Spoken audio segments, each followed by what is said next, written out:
собранието по дефиниција треба да представува храм на демократијата. Меѓутоа, во овој случај е претворен во инквизиција кон правата и слободите на граѓаните. Трет обид, група граѓани покренуваат предлог за покренување граѓанска иницијатива за собирање најмалку 150.000 потписи од избирачи за распишување, според нашиот предлог, дополнителен референдум за одлучување на граѓаните на целата територија на Република Македонија по референдумското прашање дали сте за промена на името на државата Македонија во држава Северна Македонија. На 24 декември минатата година, на 9 јануари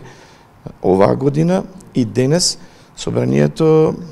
односно работните тела, оценија дека предлогот не е уреден затоа што референдумското прашање не е во согласност со името на државата.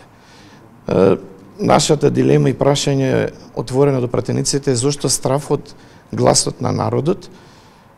зошто отфрлање на оваа граѓанска иницијатива која е распишана, предложена како дополнителен референдум за да се провери валидноста на одлуката на собранието за промена на името на државата. Се надеваме дека Уставниот суд по иницијативата што ја поднесовме